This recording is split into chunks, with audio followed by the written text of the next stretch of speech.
하느님의 이름으로 시작하겠습니다. 성부와 성자와 성령의 이름으로.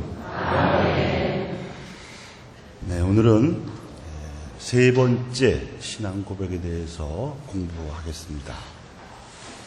십자가의 신비입니다.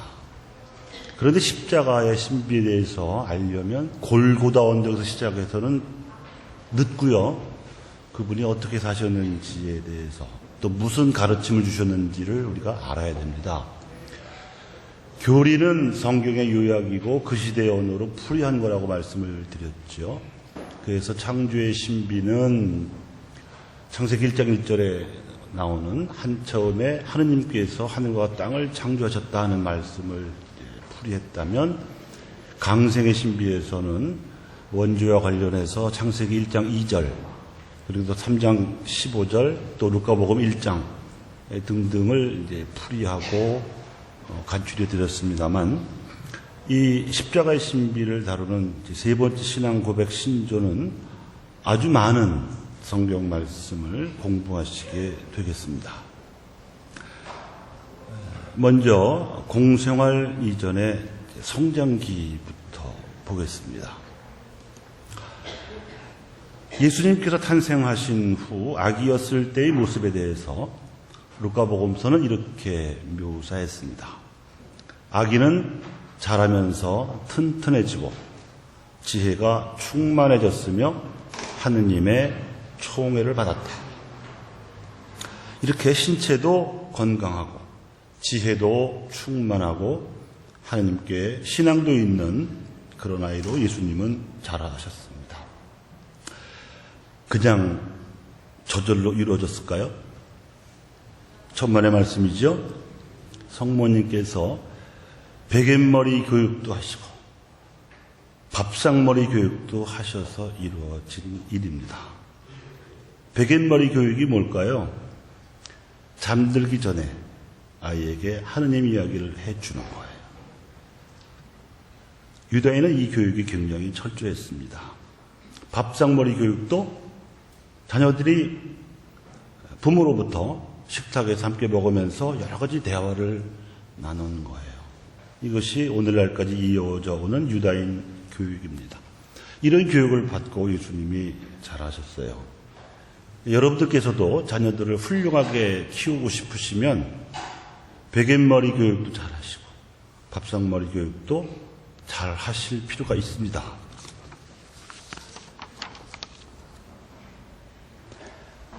예수님께서 12살 소년이었을 때 부모와 함께 과월절 예배를 드리러 예루살렘 성전에 올라갔다가 어쩌다 보니 서로 헤어졌습니다.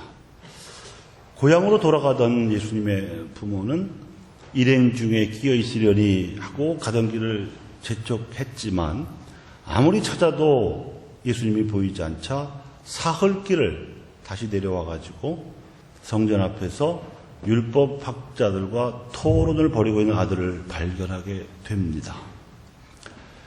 유대 율법에 의하면 사내아이가 12살이 되면 성인식을 치르고 율법을 토론할 수 있는 자격을 얻습니다. 그러기 전에 그만큼 부모에게서 철저하게 교육을 받죠. 그래서 율법학자들은 소년 예수님의 언변에 감탄하고 있는 중이었습니다. 그래도 예수님의 부모가 예수님 때문에 애태웠던 생각을 해서 얼마나 찾아왔는지 모른다면 야단을 치니까 소년 예수님이 대답을 했어요. 왜 저를 찾으셨습니까? 제가 제 아버지 집에 있어야 하는 줄을 모르셨습니까? 당돌하게까지 들리는 이 답변을 잘 생각해 보면 드디어 소년 예수님께 하느님 아들로서의 자의식이 생겨난 것이라고 볼 수가 있습니다. 그런데 그때까지만 해도 예수님의 부모는 예수님이 한 말을 알아듣지 못했다고 루카는 전합니다. 그 이후 예수님은 부모와 함께 나자렛으로 내려가 그들에게 순종하며 지냈다. 그의 어머니는 이 모든 일을 마음속에 간직하였다. 예수님은 지혜와 키가 자랐고 하느님과 사람들의 총애도 더하여 갔다고 루카복음 2장 51, 52절이 전합니다. 예수님께서 30살이 되셨을 무렵에 공생활을 시작하셨는데 이때는 본시오 빌라도가 총독으로 통치하고 있던 때였습니다. 아우구스투스 황제가 30년을 통치한 후 티비리우스가 황제 자리에 올랐습니다. 당시 로마 제국은 지역의 성격에 따라서 아주 넓은 지역을 통치하고 있었기 때문에 분할 통치를 했습니다. 그리고 이 지역들에 황제의 대리인을 두든지 또는 이들보다 낮은 계급의 총독을 통해서 통치했습니다. 총독의 임무는 세금을 걷고 치안을 담당하는 것이었습니다. 본시오 빌라도는 티비리우스 황제의 임명을 받아 가이사랴에 거주하면서 유다와 사마리아 지역을 통치하고 있었습니다. 이 시절에 예수님이 공적으로 출연하셔서 활동을 하셨습니다. 복음서들이 이때의 예수님의 가르침을 기록하고 있는데 그것을 총요약하면 그것은 하느님 나라와 영원한 생명의 복음이라고 할 수가 있습니다.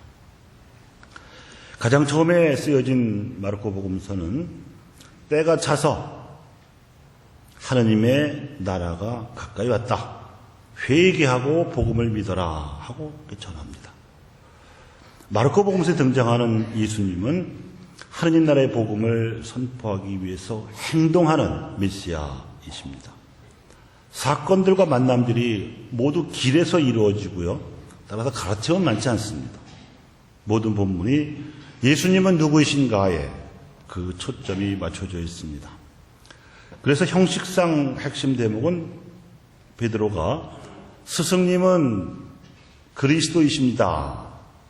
이렇게 8장 29절에서 한 고백이지만 실질적인 핵심 대목은 예수님을 십자가에 처형하는 작업을 진두지휘하던 로마인 백인대장이 예수님께서 숨을 거두시는 장면, 그때 하늘이 컴컴해지고 오후 3시밖에 안 됐는데도 지진이 일어나고 성전의 휘장은 지성소에 있는 그 계약의 교회를 모시는 그 곳이라서 거의 강철에 가까운 도저히 찢어질 수 없는 그런 강한 재질의 커튼인데도 그것이 이제 찢어졌다고 이제 나오죠.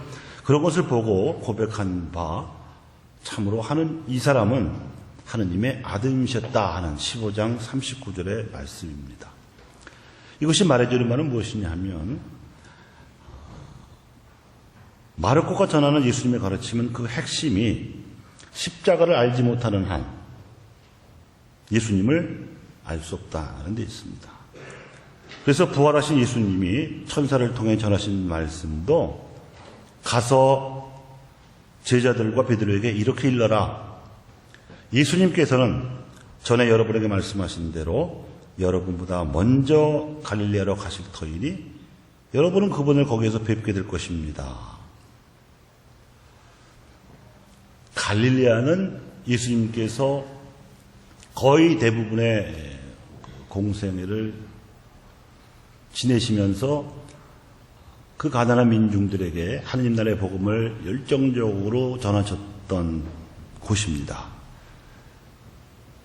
그러니까 갈릴레아에서 하느님 나라의 복음을 전하는 십자가를 예수님께서 짊어지셨듯이 제자들도 그렇게 십자가를 짊어지라고 권고하는 것이고 그렇게 해야 예수님을 알 수 있다는 겁니다.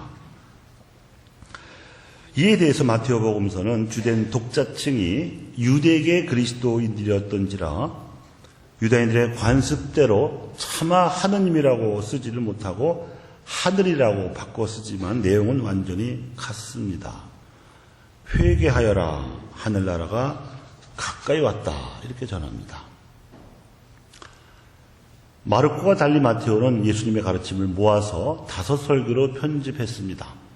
즉 산상설교, 파견설교, 비유 설교, 공동체 규범 설교, 그리고 종말 설교입니다. 예수님을 구세주로 고백하고 있는 이들이 모인 교회 안에서 구체적으로 실현되어가는 하늘나라의 모습을 5설교로 증언하고 있습니다. 예수님의 가르침이 주로 이 5설교에 거의 다 모여 있는데 이 마테오 덕분에 우리가 예수님의 가르침을 상세히 알게 된 겁니다. 이렇게 해서 마테오는 구약 성경의 약속과 예언이 예수님에게서 성취되었음을 강조했습니다. 그래서 하나님의 법을 완성하는 분으로서 예수님은 천상과 천하의 모든 권한을 받으신 분이십니다. 나는 하늘과 땅의 모든 권한을 받았다. 그러므로 너희는 가서 모든 민족들을 제자로 삼아 아버지와 아들과 성령의 이름으로 세례를 주고 내가 너희에게 명령한 모든 것을 가르쳐 지키게 하여라. 보라, 내가 세상 끝날까지 언제나 너희와 함께 있겠다. 이게 마태복음의 결론입니다.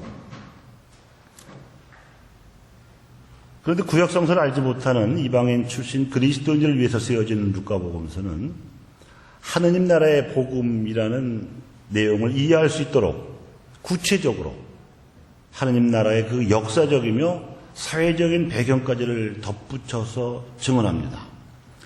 세례와 유혹을 받으신 예수님께서 나자렛 회당에서 이사야 예언서를 읽으시면서 선포하신 내용에 나와 있습니다. 시골 회당이라 아주 조그매요. 주님께서 나에게 기름을 부어주시니 주님의 영이 내 위에 내리셨다. 주님께서 나를 보내시어 가난한 이들에게 기쁜 소식을 전하고 잡혀간 이들에게 해방을 선포하며 눈먼 이들을 다시 보게 하고 억압받는 이들을 해방시켜 내보내며 주님의 은혜로운 해를 선포하게 하셨다. 루카복음 4장 18, 19절의 말씀입니다. 하느님 나라의 복음은 가난한 이들에게 기쁜 소식입니다. 그 첫째 가난한 이들은 잡혀간 이들입니다. 외적인 환경에 의해서 삶이 왜곡되고 억눌린 사람들을 가리킵니다. 다음으로 가난한 사람들은 눈먼 이들인데 어떤 인습이나 나쁜 전통에 매여서 보지 못하거나 다른 장애를 입은 사람들을 두루 포함합니다. 그리고 억압받는 이들은 억압으로 고통받는 가난한 이들을 가리키는데 외적이거나 내적인 억압이 다 여기에 해당된다고 하겠습니다. 예수님은 그런 모든 이들에게 주님의 은혜로운 해를 선포하셨습니다. 이 은혜로운 해가 바로 신년입니다. 신년의 근본 정신은 원상으로 회복하는 것입니다. 이것은 태초에 하나님께서 참 좋았다고 말씀하셨던 낙원, 아담과 하와가 누렸던 그 낙원을 회복하는 것입니다. 이 낙원이 예수님께서 선포하시는 하느님 나라를 상징하죠. 그런데 이 낙원, 즉 하느님 나라는 외부가 아니라 내 안에 있습니다. 그렇기 때문에 이 기쁜 소식은 인간 본성의 회복, 하나님께서 창조하셨던 본래의 상태의 회복을 의미한다고 할 수가 있습니다. 그래서 이렇게 인간 내 기쁜 본성이 회복이 되면 그 인간이 살아내는 사회적이고 역사적인 현실까지 변화시키게 될 수 있습니다. 예수님께서 이사야 예언서의 두루마리를 다 읽으시고는 고향 사람들 앞에서 그래서 이렇게 말씀하셨습니다. 오늘 이 성경 말씀이 너희가 듣는 가운데서 이루어졌다. 바로 이 대목에서 고향 사람들이 갑자기 태도가 돌변해요.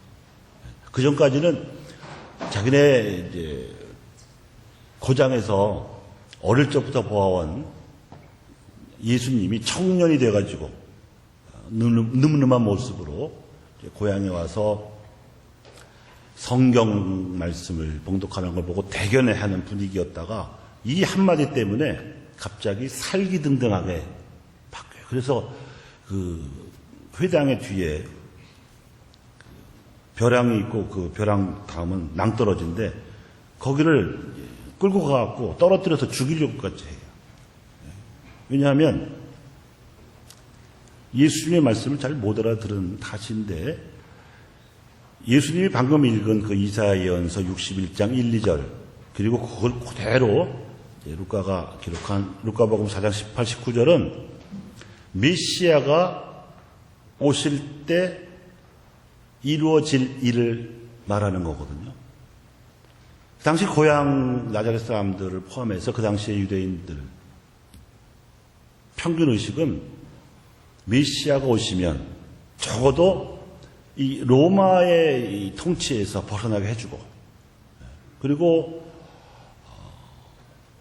로마로부터도 억압과 착취를 세금으로 당했지만 또 예루살렘에 있는 부재 지주들이 갈릴레아의 그 비옥한 땅들을 다 이렇게 독차지해가지고 또 거기서 소출을 걷어가는 이 이중의 억압과 착취 때문에 먹고 살기가 굉장히 힘들었는데 이 경제적인 어려움도 타게 주어야 메시아로 인정하는 분위기였습니다. 소위 현세적 메시아 사상이라고 해요. 그런데 아니 청년 예수님이 그냥 고향에 돌아온 것밖에 없는데 변한 게 오늘 이 자리에서 그 말씀이 이루어졌다? 화가 납니다. 건방지게. 그러거나 말거나 예수님은 당신이 선포하신 것을 몸소 구원하는 구원 활동의 장정에 오르셨습니다. 그래서 루카복음이 그렇게 전하죠. 그들의 한가운데를 지나서 당신의 갈 길을 가셨다. 아주 상징적인 기록이에요.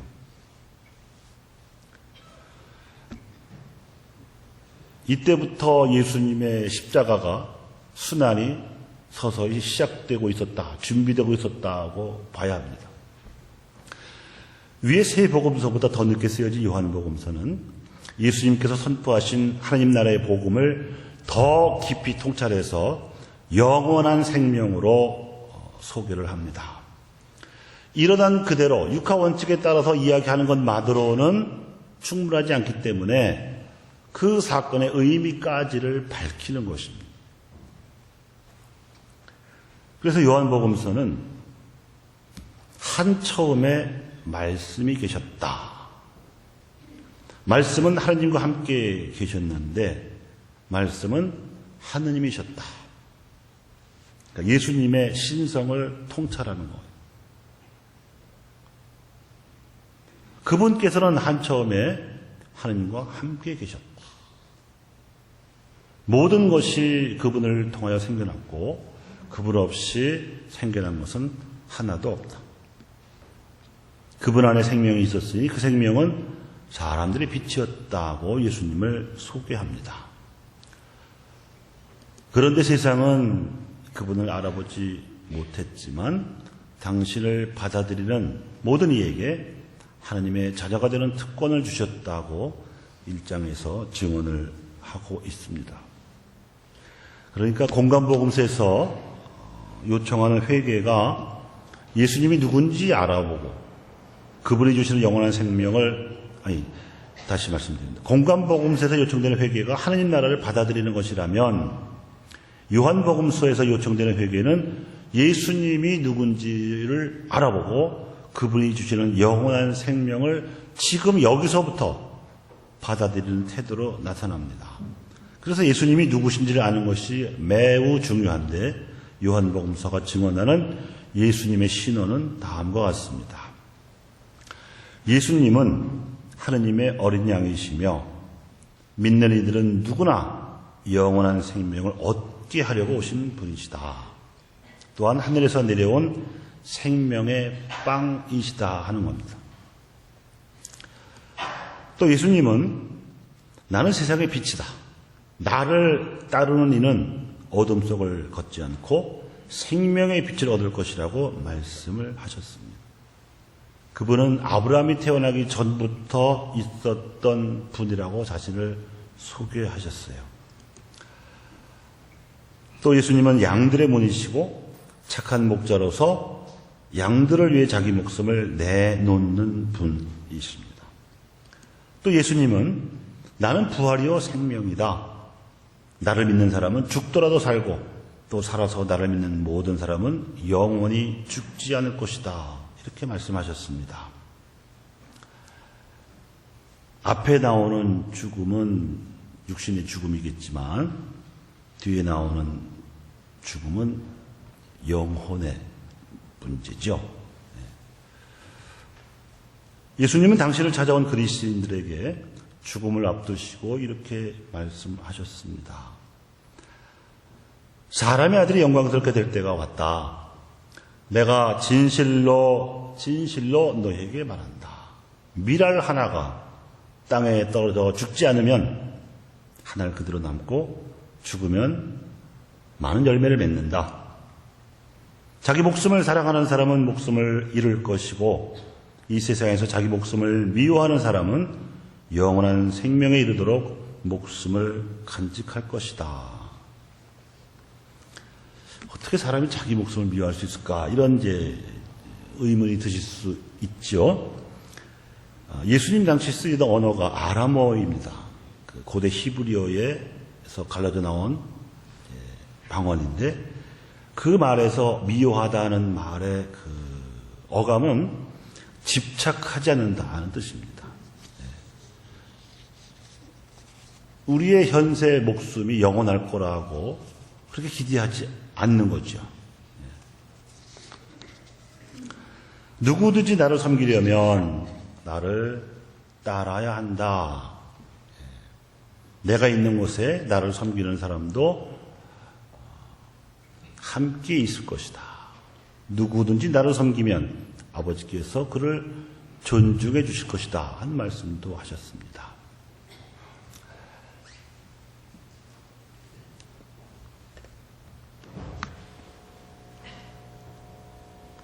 그리고 예수님께서는 당신 제자들의 발을 씻겨주시고 나서 주님이며 스승인 내가 너희의 발을 씻었으면 너희도 서로 발을 씻어줘야 한다고 말씀하셨습니다. 또한 내가 너희에게 새 계명을 주겠다. 서로 사랑하여라. 내가 너희를 사랑한 것처럼 너희도 서로 사랑하여라. 너희가 서로 사랑하면 모든 사람이 그것을 보고 너희가 내 제자라는 것을 알게 될 것이라고 말씀하셨습니다. 아주 중요한 대목이지요. 그래서 이와 관련한 동영상을 보시면서 들으시기도 하고 또 함께 하실 수 있으면 함께 하시기 바랍니다.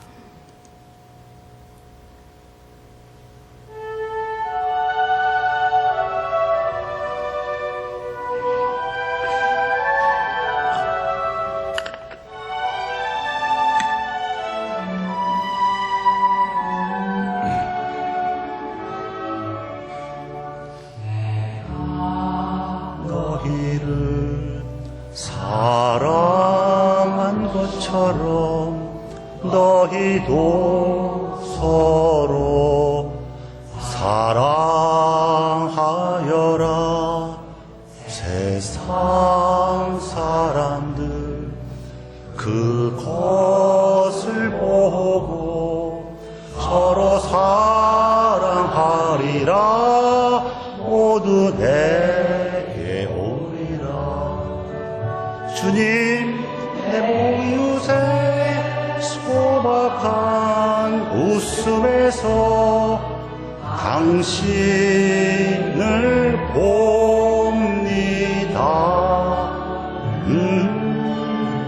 주님 내 이웃의 말없는 눈물에서 당신을 느낍니다.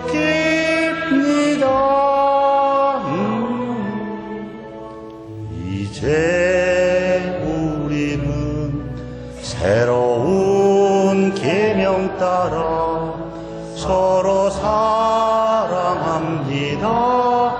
하나한 마음으로. 아시죠? 김정식 로제리오 생활성가 가수입니다. 내가 너희를 사랑한 것처럼 너희도 서로 사랑하여라. 세상 사람들 그것을 보고 서로 사랑하리라. 모두 내게 오리라. 주님 내 이웃의 가난한 기쁨에서 당신을 봅니다.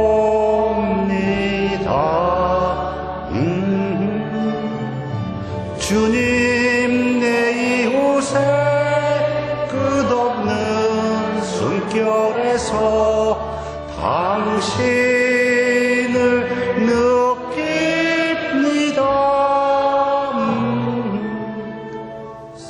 이제 우리는 새로운 계명 따라 서로 사랑합니다.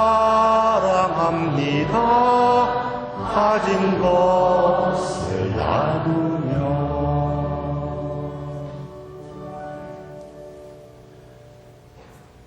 여기가 명동성당 앞이에요. 그래서 명동성당 앞에 저녁 때가 되면 심장병 어린이를 돕기 위한 모금함을 놓고 저렇게 노래를 해요.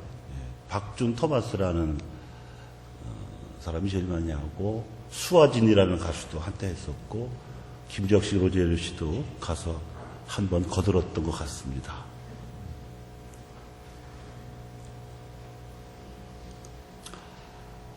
그리고 예수님께서는 당신의 길을 묻는 토마스에게 나는 길이요 진리요 생명이다.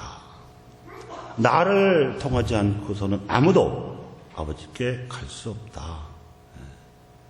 너희가 나를 알게 되었으니 내 아버지도 알게 될 것이다.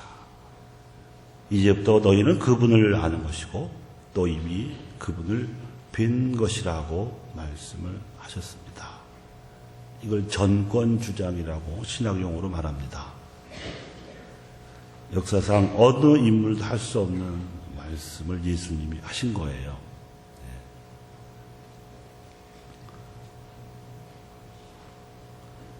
그래도 하느님을 뵙게 해달라고 졸라대는 필립보에게 예수님은 나를 본 사람은 곧 아버지를 뵌 것이다.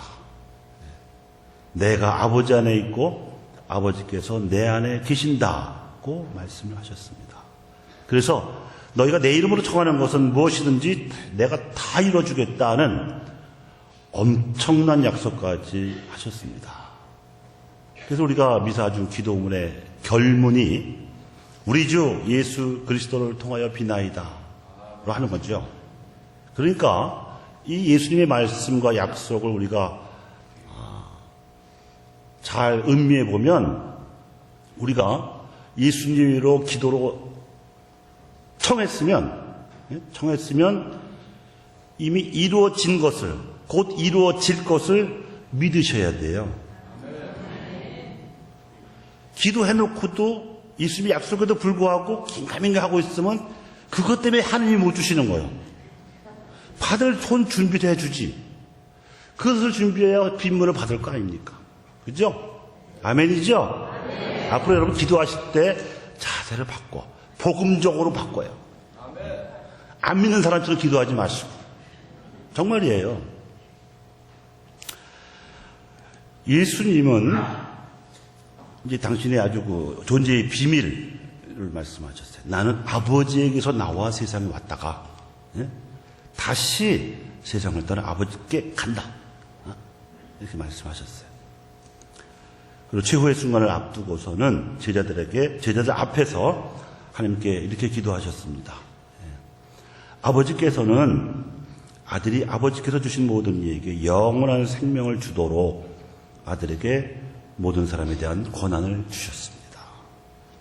영원한 생명이란 홀로 참 하느님이신 아버지를 알고 아버지께서 보내신 예수 그리스도를 아는 것입니다. 우리가 세례를 줄 때 상기시키는 말이 이 말씀이에요.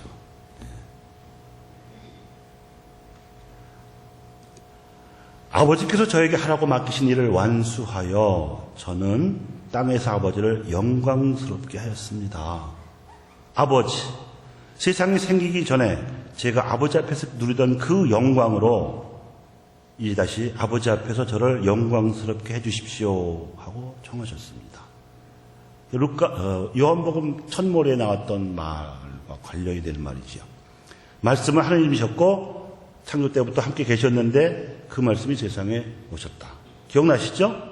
근데도 세상 사람이 못 오는 거예요. 그렇게 기다려놓고 소수의 사람들만 그분을 알아봤어요.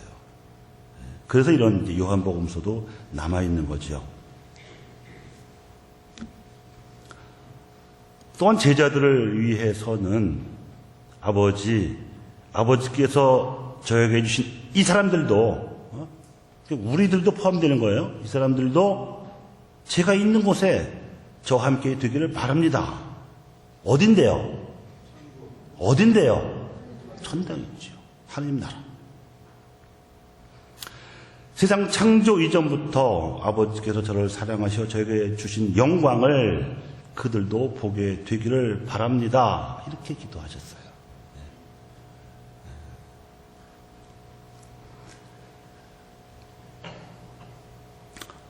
지금 이 자리에 참석하신 모든 신자분들도 이 영광을 보게 되기를 바랍니다. 예수님은 당신을 신문하는 빌라도 총독 앞에서 내내 침묵하시다가 이 말 딱 하셨어요. 이 말씀 한마디 하셨는데 내 나라는 이 세상에 속하지 않는다. 겁내지 마라. 나는 진리를 증언하려고 태어났으며 진리를 증언하려고 세상에 왔다. 진리에 속하는 사람은 누구나 내 목소리를 듣는다. 이렇게 대답을 하셨습니다.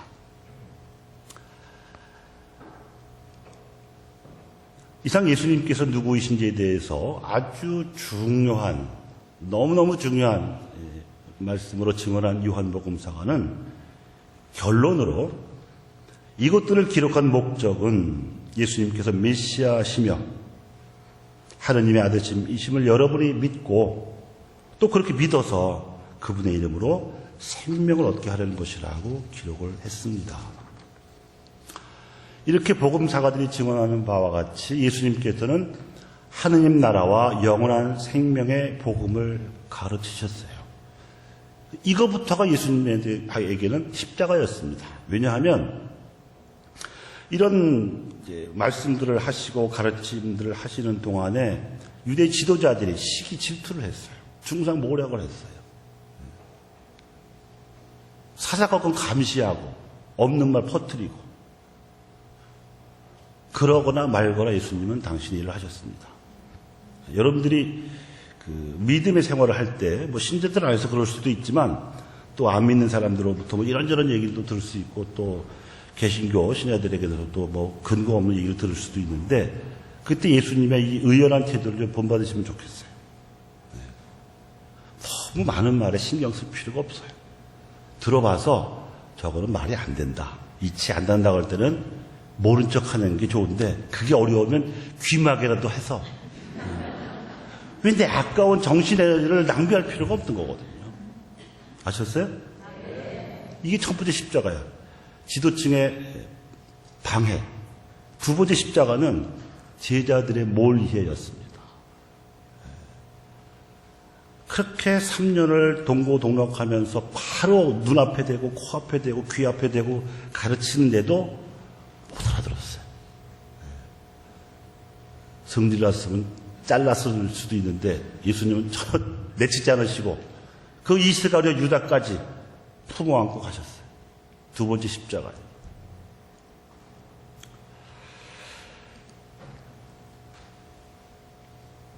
하느님 나라와 영원한 생명의 복음을 예수님께서는 말씀으로만 선포하신 것이 아니라 사랑을 실천하심으로써 선포하셨습니다.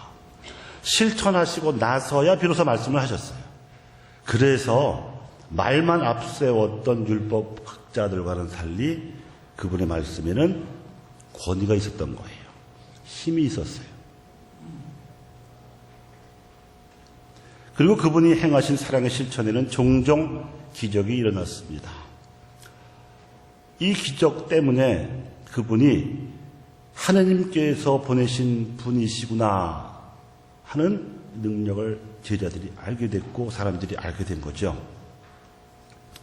하지만 기적이 일어날 수 있었던 원인 중에는 예수님께 도움과 사랑을 청했던 이들의 믿음도 있었으므로 예수님께서는 기적을 일으키시고 나서 기적을 일으키신 당신의 능력을 내세우기보다도 그들의 믿음을 더 칭찬하셨습니다. 예수님의 겸손이지요. 그래서 기적 이야기를 마칠 때마다 너희의 믿음이 또는 너의 믿음이 너를 구원하였다. 이런 말씀을 아주 여러 차례 하셨습니다. 그만큼 예수님께서는 당신의 기적 능력을 내세우시기보다도 우리의 믿음이 절실하십니다. 예수님은 어차피 하느님에게서 오신 분이기 때문에 기적을 일으키는 건 일도 아닌데 그분이 볼 때는 그 기적을 통해서 당신을 믿어주는 우리의 믿음이 기적이야. 아셔요? 믿음이 기적이라고요.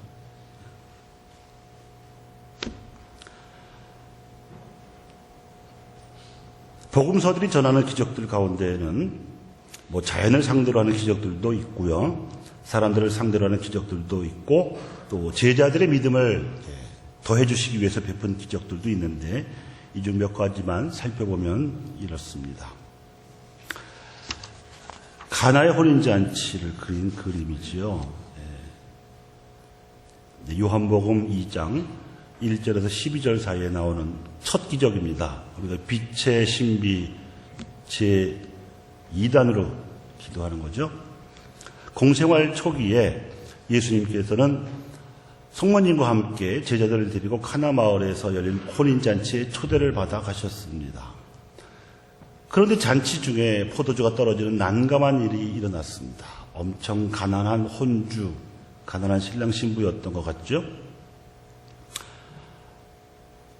어떻게 됐을까요? 큰일 날 뻔한 순간에 센스 있게 성모님이 예수님께 알리셨습니다.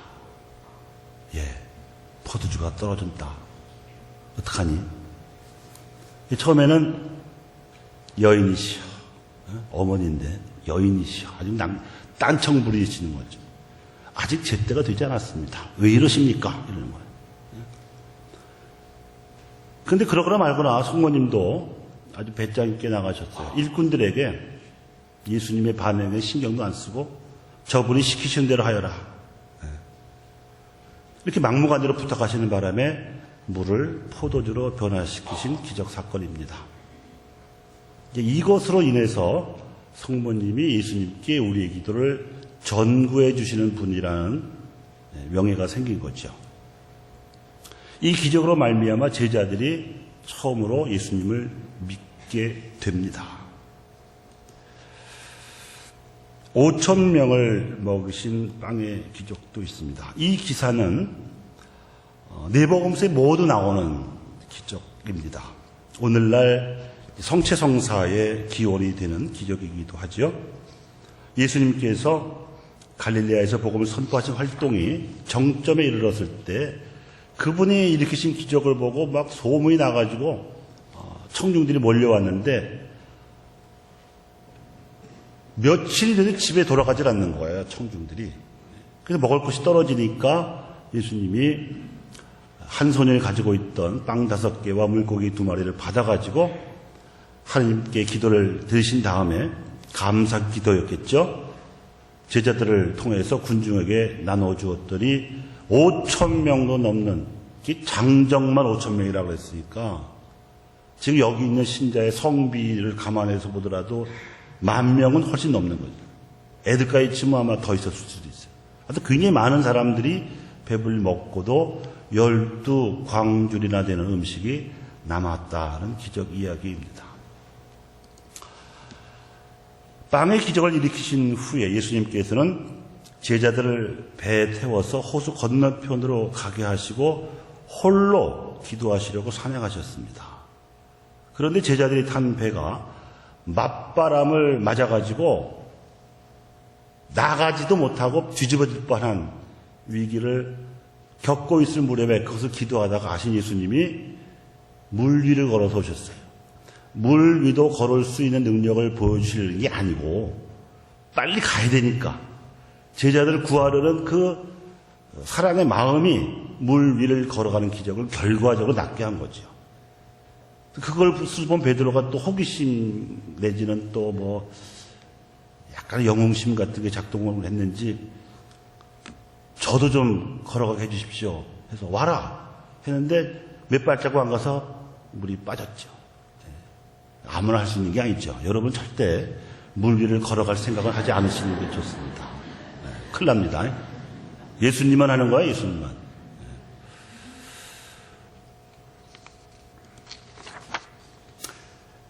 야이로의 딸을 살리시고 하혈하는 부인을 고치신 기적도 있었습니다. 야이로는 회당장입니다. 유다교의 직분을 맡은 사람이었던 만큼 그가 예수님께 보여준 믿음은 이례적이라고 할 수 있습니다. 왜냐하면 유대교의 고위 성직자들은 예수님의 능력을 믿지 않았기 때문입니다. 기적이 일어나도 그 자체는 인정하는데 하느님 행사를 한다고 오히려 혐의를 뒤집어 씌웠으니까요.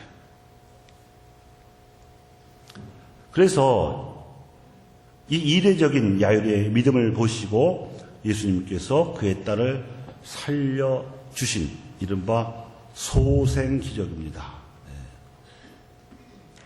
이건 부활이라고 하지 않아요. 소생돼서도 다시 또 수명이 닿으면 죽을 운명이니까 이건 부활이 아닙니다. 그러니까 죽었던 라자로를 살리신 사건과 같은 성격의 소생 기적 사건이라고 할 수 있습니다. 예수님께서는 죽음도 다스리시는 분이심을 드러내신 사건이라고 하겠습니다. 또 이 야이로의 딸을 살리신 사건 기록 바로 다음에 이어서 하혈하는 부인을 고치신 기적 이야기도 나오는데 12해 동안이나 하혈로 고생하던 부인도 얼마나 고생을 하고 가사를 탕진했는지 예수님의 옷자락에 손을 대기만 해도 예수님의 손이 아니라 자기의 손으로 그것도 몸도 아니고 옷자락에 손을 대기만 해도 나을 거라는 정말 절박하고 간절한 믿음이지요. 그걸 가졌기 때문에 기적적인 치유를 받았습니다. 이뿐만 아니라 숱하게 예수님께서 행하신 치유 기적 중에 하나입니다. 또 어떤 더러운 영이 들린 아이를 곧 도와주신 기적도 있었습니다. 더러운 영은 악령을 말하죠. 악령은 사람들이 제 노릇을 하지 못하도록 괴롭힙니다. 여기 나온 아이에게는 말을 하지 못하게끔 벙어리와 귀머거리로 만들었을 뿐만 아니라 그 영이 아이를 사로잡기만 하면 거꾸로 틀어가지고 무슨 간질병 모양으로 거품을 흘리게 하고 이빨을 갈고 몸이 뻣뻣하게 만들었습니다. 그 아이의 아버지는 처음에는 예수님이 제자들에게 우리 아이 좀 도와주시오. 우리 아이에게 들어가 있는 더러운 영 좀 쫓아내 주시오. 이렇게 청했었는데 제자들이 했을까요? 못했을까요? 못했습니다. 그래서 다시 예수님께 청했죠. 예수님께서는 더러운 영을 꾸짖으시며 벙어리, 귀머거리 영아 내가 너에게 명령한다. 그 아이에게서 나가라. 그리고 다시는 그에게 들어가지 마라. 이렇게 말씀하시니까 그 영이 쫓겨나갔고 그 아이는 정상적으로 치유가 되었습니다. 예수님께서는 영들을 다스리시는 능력을 지니신 분임을 보여준 구마 기적입니다. 나중에 제자들이 물었죠. 왜 저희는 쫓아내지 못했습니까? 예수님이 뭐라고 대답하셨냐면 너희에게 겨자씨 하나만한 믿음이라도 있다면 되고도 남았을걸? 기적을 일으키겠다고 하면서 긴가민가하는 헷갈리는 믿음으로는 결코 기적을 일으킬 수 없다 이거죠.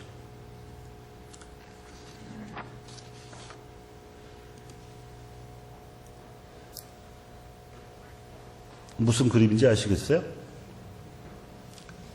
거룩한 변모 사건입니다. 통상 기적으로 분류하는 이야기는 아니지만 제가 굳이 소개하는 이유는 갈릴리아에서 하느님 나라의 복음을 선포하시던 예수님께서 공생활의 막바지에 다다르셨을 때 아직도 제자들이 못 알아듣는 것 같고 특히 수제자로 삼은 베드로나 특별히 이제 기대를 가지시고 양성을 하셨던 야고보나 요한마저도 시원찮아 보이셨거든요. 세 명 따로 불렀어요. 불러가지고 타볼산에 오르셨습니다. 남산보다도 더 낮은 그러나 평야지대로서는 조금 높은 지대입니다. 그들에게 당신의 참모습을 앞당겨서 보여주셔가지고 믿음을 굳게 하시려고 말하자면 천국으로 피정을 가신 거예요. 천국이잖아요. 모세도 나타나고 엘리야도 나타나고 율법의 대표인 모세, 예언자의 대표인 엘리야가 나타났다는 뜻은 율법과 예언서에 나타나 있었던 하나님의 약속이 이제 드디어 예수님에게서 성취된다는 표징이죠. 그런 메시지였습니다. 그러니까 기적이죠.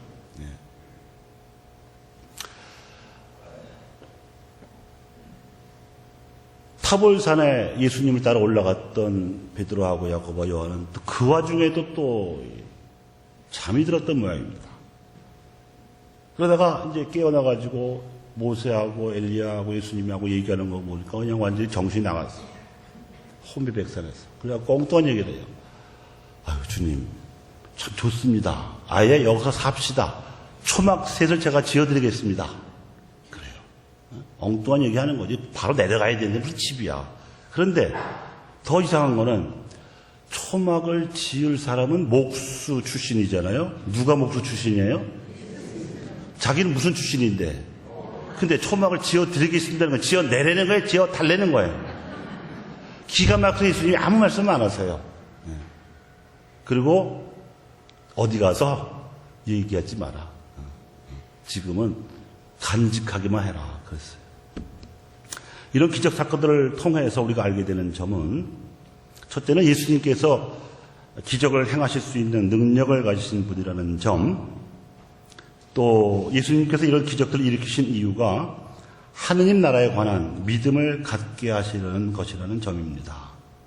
그래서 믿음도 없이 기적을 무슨 심심풀이로 호기심으로 요구하는 사람들 앞에서는 절대로 기적을 행하지 않으셨고요. 또 수많은 기적을 목격하고도 믿음을 거부한 사람들에게는 분노하셨습니다. 코라진, 벳사이다, 가파르나움, 지옥에 떨어질 거라고 웬만해서는 지옥 얘기 잘 안 하시는 분이 그때만큼 너무너무 화가 났어요. 기적을 안 믿는 사람들한테는 지금도 화가 나시죠. 예수님께 있어서 기적은 연민 어린 사랑에서 나오는 행동이었고 하느님의 일이었기 때문입니다. 그래서 당신 자신을 위해서는 아무런 기적도 행하지 않으셨습니다.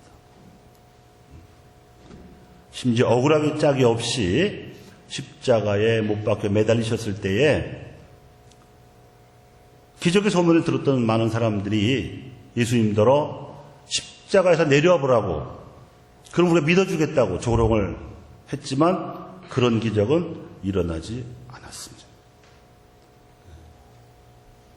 제 생각에는 오히려 그런 상황에서 고통을 참고 하나님의 뜻에 순명하는 것이 더 기적이지요. 그게 더 어려운 일이니까. 오늘날에도 하느님 나라의 복음 선포에 필요하다면, 그리고 우리에게 그럴 만한 믿음이 있다면 기적은 일어날 것입니다. 또 그런 기적이 일어날 때 그 기적을 전구해 주신 분들을 성인 품에 올리는 증거로 삼기도 하지요. 요한보로 2세 교황께서도 그래서 복자품에 오르신 거 아니겠어요? 하지만 그런 기적이 흔히 일어나지는 않습니다. 우리에게는 복음사가들의 증언을 통해서 예수님이 기적 능력을 지니실 만큼 하나님께서 보내신 분이라는 사실을 믿는 것만으로 충분한 겁니다. 그래요, 안 그래요? 그래서 정말 믿음이 있는 사람에게 일어날 수 있고 또 일어나야 하는 기적은 뭐냐?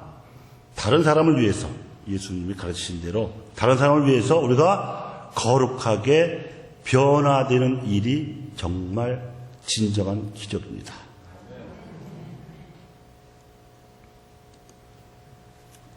예수님께서는요, 이런 기적들을 행하심으로써 하나님 나라의 현실이 당신의 능력으로 지금 여기 앞당겨졌음을, 가까이 왔고 다가왔음을 보여주셨습니다.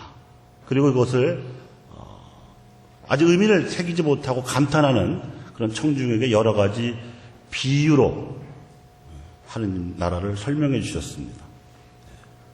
청중에게는 거의 비유 형식을 통해서만 말씀하심으로써 말씀을 아끼셨지만 제자들에게는 따로 풀이를 해주셔서 깨닫게 해주셨고 제자들을 통해서 기적을 일으켜 주시기도 했습니다. 그러니까 예수님의 가르침이 선포되는 과정은 이중구조로 되어 있다고 할 수가 있는데 예수님과 인격적으로 유대를 맺고 있는 제자 공동체와 그 바깥에 머물고 있는 청중들입니다. 그래서 비유는 아직 하나님 나라에 대한 믿음을 받아들이지 못한 청중에 대한 초대이면서 하나님 나라에 대한 믿음을 받아들이라는 촉구의 성격도 가지고 있습니다. 마테오는 예수님의 비유를 13장에 보통 모아놨어요. 씨 뿌리는 사람의 비유를 나타낸 그림입니다. 아마 이 비유는 농부들 앞에서 하셨을 거예요. 농부라면 일상적으로 행하는 활동이 씨 뿌리는 일이니까. 이 비유에는 뿌려진 씨앗의 운명이 4가지로 나옵니다. 길바닥, 돌밭, 가시덤불 속, 그리고 좋은 땅인데 각기 다른 운명을 지니게 되지요. 길바닥에 떨어진 씨앗은 떨어지자마자 새가 쪼아먹었습니다. 발견되기가 쉽잖아요. 바닥이 단단하니까. 이것은 마치 하나님의 말씀을 듣자마자 잊어버리는 사람들하고 비슷하다고 볼 수 있습니다. 미사에 와서 독서도 듣고 복음도 듣지만 또 어떨 때 강론도 듣지만 성당문을 나서자마자 까먹는 사람들과 비슷하죠? 여기는 그런 분이 없길 바랍니다. 믿겠습니다, 저는. 돌밭에 떨어진 씨앗은 씨앗 속에 들어있는 양분으로 싹은 트일 수 있었지만은 단단한 돌 속에 뿌리를 내리지 못해서 해가 뜨자마자 말라 죽었습니다. 말씀을 듣기는 하지만 그 뜻을 깨닫지 못하고 단지 머리로만 이해하려는 사람들하고 비슷합니다. 그런 분 여기 없죠? 없어요? 있어요? 가시덤불 속에 떨어진 씨앗은 싹도 트일 수 있고 뿌리도 내릴 수 있었지만 가시덤불이 더 빨리 자라는 바람에 숨이 막혀 죽었습니다. 말씀을 듣고 깨우침도 얻었지만 세속적인 가치관을 버리지 못하고 이중 목표를 추구하다 보니까 지쳐버린 사람들하고 비슷합니다. 반면에 좋은 땅에 떨어진 씨앗은 30배, 60배, 100배의 풍성한 열매를 맺었습니다. 사실 하나님의 말씀은 하나님에게서 나온 것이기 때문에 그 자체에 엄청난 능력을 가지고 있지만 말씀을 듣는 이들의 믿음에 따라서 그 능력은 열매를 맺기도 하고 죽어버리기도 합니다. 왜냐? 하나님께서 인간을 창조하실 때 주신 이성과 자유라고 하는 정신 능력 때문입니다. 우리가 지난 주일에 순교자 대축일을 옮겨 지내면서 못 들으신 분이 많으시겠습니다. 원래의 제25주일 복음은 약삭빠른 집사, 공동번역 표현으로는 야근 청지기의 비유였어요. 그래서 해고당할 처지에 놓이게 된 그 집사, 즉 청지기가 주인의 고객들을 불러가지고 외상장을 막 지 맘대로 깎아줬잖아요. 그래갖고 인심을 얻었는데 오히려 칭찬을 받았다는 이야기.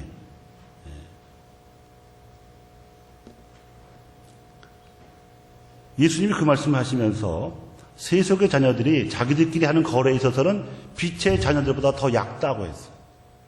다시 말하면 믿는 사람들도 믿음의 일에 있어서 좀 머리 좀 써라 이거예요.